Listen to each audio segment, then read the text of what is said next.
Transcription হলো DNA থেকে mRNA তৈরির প্রক্রিয়া। অন্যভাবে যদি বলি, আরএনএ পলিমারেজ এনজাইম দ্বারা ডিএনএ বেস সিকোয়েন্সকে কপি করে এমআরএনএ সিনথেসিস তৈরি করাকে বলা হয় ট্রান্সক্রিপশন। ডিএনএ হলো ডাবল স্ট্র্যান্ড, কিন্তু আরএনএ হলো একক স্ট্র্যান্ড। তাই যখন ট্রান্সক্রিপশন শুরু হবে তখন ডিএনএর একটি স্ট্র্যান্ডকে ট্রান্সক্রাইব করে আরএনএ তৈরি করবে। যে কোনো জীবের প্রকাশিত বৈশিষ্ট্য নিয়ন্ত্রণ করে থাকে জিন। জিন ডিএনএরই অংশ বিশেষ, যা সুনির্দিষ্ট বেস সিকোয়েন্স নিয়ে গঠিত। ট্রান্সক্রিপশন যে স্থান থেকে শুরু হবে ওই স্থানকে বলা হয় প্রোমোটর রিজন বা সূচনা অংশ, এবং ট্রান্সক্রিপশন যেখানে শেষ হবে ওই স্থানকে বলা হয় টার্মিনেটর রিজন বা সমাপ্তিকরণ স্থান। ডিএনএ ডাবল হেলিক্সের সাথে আরএনএ পলিমারেজ এনজাইম যুক্ত হবে প্রোমোটর রিজনে। প্রোমোটর রিজনে আরএনএ পলিমারেজ এনজাইম যুক্ত হওয়ার ফলে ডিএনএ ডাবল হেলিক্সের প্যাচ খুলতে থাকবে। প্রতিবার একটি আরএনএ পলিমারেজ এনজাইম 20টি বেস পেয়ার খুলে থাকে। আরএনএ পলিমারেজ ডিএনএ ডাবল হেলিক্সের প্রোমোটর রিজনে যুক্ত হবে। বোঝার সুবিধার্থে ডিএনএ ট্রান্সক্রিপশন প্রক্রিয়াটিকে 3টি অংশে ভাগ করা হয়েছে: ইনিশিয়েশন স্টেজ, এলঙ্গেশন স্টেজ এবং টার্মিনেশন স্টেজ। ইনিশিয়েশন স্টেজের শুরুতেই প্রোমোটর রিজনে আরএনএ পলিমারেজ এনজাইম যুক্ত হবে। আরএনএ পলিমারেজ এনজাইম যুক্ত হওয়ার ফলে ডিএনএ ডাবল হেলিক্সের ভিতরে বিদ্যমান হাইড্রোজেন বন্ধনগুলো খুলে দুটি স্ট্র্যান্ড আলাদা হয়ে যায়। আলাদা দুটি স্ট্র্যান্ডে রাইবোনিউক্লিওটাইডগুলো যুক্ত হতে থাকে। ডিএনএ ডাবল হেলিক্সের একটি স্ট্র্যান্ডকে টেমপ্লেট হিসাবে ব্যবহার করা হয়। ওই স্ট্র্যান্ডকে বলা হয় অ্যান্টিসেন্স স্ট্র্যান্ড বা নন কোডিং স্ট্র্যান্ড। অপর স্ট্র্যান্ডটি থেকে কোনো ট্রান্সক্রাইব হবে না, অর্থাৎ যে নতুন এমআরএনএ তৈরি হবে ওই এমআরএনএর কমপ্লিমেন্টারি স্ট্র্যান্ড হিসাবে থাকে। এ কারণে একে কমপ্লিমেন্টারি স্ট্র্যান্ড, সেন্স স্ট্র্যান্ড বা কোডিং স্ট্র্যান্ড বলে, যা তৈরিকৃত নতুন এমআরএনএর সম্পূর্ণ পরিপূরক হবে। ট্রান্সক্রিপশনের শুরুতেই যখন RNA polymerase enzyme DNA double হেলিক্সের প্যাচ খুলে দেবে, একটি স্ট্র্যান্ডকে টেমপ্লেট হিসাবে ব্যবহার করবে, তখন রাইবোনিউক্লিওটাইডগুলো টেমপ্লেট স্ট্র্যান্ডের 3' স্ট্র্যান্ডে যুক্ত থাকবে।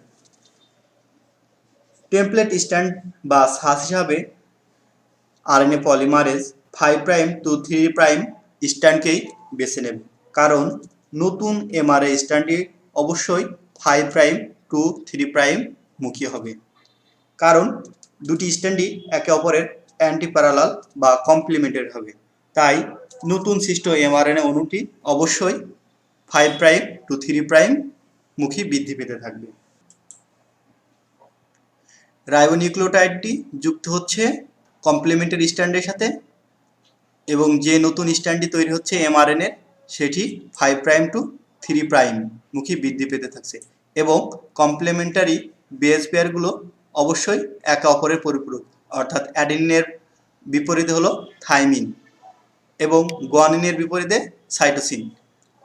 আর অ্যাডিনিনের পরিবর্তে ইউরাসিল তৈরি হয়েছে, কারণ ডিএনএতে থাইমিন থাকে কিন্তু আরএনএতে ইউরাসিল থাকে। তাই উপরে যে স্ট্যান্ড দেখছি এ, সি, ইউ, এগুলো হলো এমআরএনএ স্ট্যান্ড, আর বিপরীত দিকে আছে থাইমিন, গুয়ানিন, অ্যাডিনিন। যেহেতু ডিএনএর একটি স্ট্যান্ডকে আরএনএ টেমপ্লেট হিসাবে ব্যবহার করে, তাই থাইমিনের পরিবর্তে সবসময় অ্যাডিনিন হবে, কিন্তু অ্যাডিনিনের পরিবর্তে থাইমিন না হয়ে ইউরাসিল হবে, কারণ আরএনএতে ইউরাসিল থাকে। কেন ডিএনএ ডাবল হেলিক্সের একটি স্ট্র্যান্ডকে বেছে নেবে? কারণ ডিএনএ হলো ডাবল স্ট্র্যান্ড, কিন্তু আরএনএ হলো একক স্ট্র্যান্ড। তাই ডিএনএ ডাবল হেলিক্সের শুধুমাত্র 3' to 5' মুখী স্ট্র্যান্ডকে বেছে নেবে, কারণ নতুন যে স্ট্র্যান্ড তৈরি হবে সেটি অবশ্যই অ্যান্টিপ্যারালাল, অর্থাৎ 5' to 3' এমআরএনএ তৈরি হবে। একের পর এক রাইবোনিউক্লিওটাইডগুলো যুক্ত হচ্ছে দিয়ে মেসেঞ্জার আরএনএ সৃষ্টি হলো। মেসেঞ্জার আরএনএ সৃষ্টি হওয়ার মাধ্যমে একটি এমআরএনএ তৈরি হয়ে গেল। এবং টার্মিনেটর রিজন, যেখানে ডিএনএর সাবস্ট্যান্ডার্ড ট্রান্সক্রিপশন সমাপ্তি স্থান নির্দিষ্ট করা থাকে। আরএনএ পলিমারেজ এমআরএনএ স্ট্যান্ড তৈরি করে শ্বাস ধরে সামনের দিকে অগ্রসর হতে হতে ডিএনএ স্ট্যান্ডের টার্মিনেশন বেস সিকোয়েন্সে পৌঁছে গেলে ট্রান্সক্রিপশন প্রক্রিয়াটি বন্ধ হয়ে যায়। ট্রান্সক্রিপশন প্রক্রিয়া বন্ধ হওয়ার ক্ষেত্রে টার্মিনেটর স্থানে অনেকগুলো অ্যাডেনিন থাকে, আর অ্যাডেনের বিপরীতে আরএনএ তৈরি করে অনেকগুলো ইউরাসিল। অর্থাৎ নতুন যে এমআরএনএ সিকোয়েন্স তৈরি হবে তার টার্মিনেটরে অনেকগুলো ইউরাসিল বা পলি ইউ হবে, আর ডিএনএর টার্মিনেটর স্থানে অনেকগুলো অ্যাডেনিন থাকবে, অর্থাৎ পলি অ্যাডেনিন টেইল থাকবে।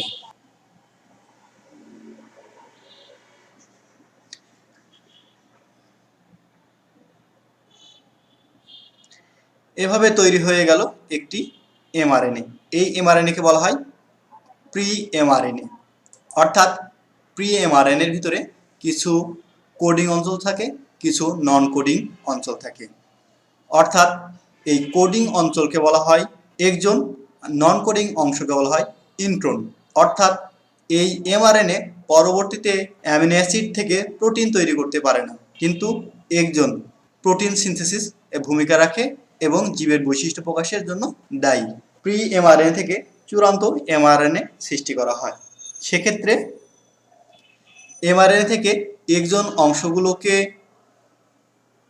রেখে ইন্ট্রন অংশগুলোকে বাদ দেওয়া হয়। একজন অংশ রেখে ইন্ট্রনগুলোকে বাদ দেওয়ার প্রক্রিয়াকে বলা হয় স্প্লাইসিং। আর এই স্প্লাইসিং প্রক্রিয়াটি সম্পন্ন করে থাকে স্প্লাইসিওসোম। আর স্প্লাইসিওসোম গঠিত হয় প্রি এমআরএনএ এবং কতগুলো স্মল রাইবোনিউক্লিয় প্রোটিনের সমন্বয়ে। স্প্লাইসিং কাজটি খুবই নিখুঁতভাবে সম্পন্ন হয়ে থাকে। প্রি এমআরএনএর 3 প্রাইম প্রান্তে পলি অ্যাডেনিন টেইল থাকে। এই পলি অ্যাডেনিন টেইলের poly A polymerase enzyme. MRNA প্রথমে তৈরি হয় নিউক্লিয়াসের ভিতরে। নিউক্লিয়াস থেকে এমআরএনএ নিউক্লিওপোর বা রন্ধ্র দ্বারা সাইটোপ্লাজম বা সাইটোসোলে চলে আসে। সেক্ষেত্রে 3 প্রাইম প্রান্তে অনেকগুলো পলি অ্যাডেনাইল টেইল থাকে। এই পলি অ্যাডেনাইল টেইল নিউক্লিয়ার রন্ধ্র দিয়ে সাইটোপ্লাজমে আসতে সাহায্য করে। স্প্লাইসিওসোম এক্সনগুলোকে রেখে ইন্ট্রনগুলোকে বাদ দিয়ে দেয়।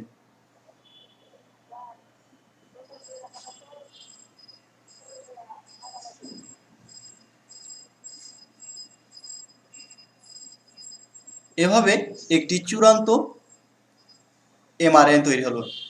চূড়ান্ত এমআরএনএটি নিউক্লিয়াসের ভিতরে থেকে সাইটোপ্লাজমে নিউক্লিয়ার রন্ধ্র দিয়ে বের হয়ে আসলো। সেক্ষেত্রে পলি অ্যাডেনাইল টেইল সাহায্য করে থাকে।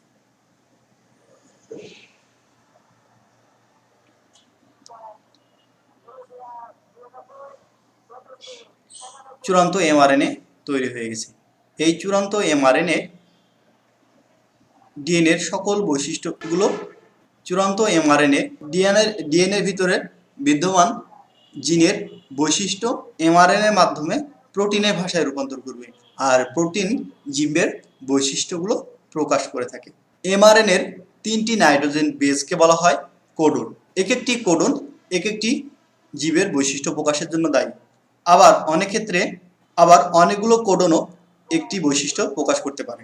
এভাবে 4টি নাইট্রোজেন বেস বিভিন্ন বিন্যাসে সজ্জিত হয়ে 64টি কোডন তৈরি করে। এক একটি কোডন এক একটি অ্যামিনো অ্যাসিডকে নির্দেশ করে। মোট 64টি কোডন 20টি অ্যামিনো অ্যাসিডকে নির্দেশ করে।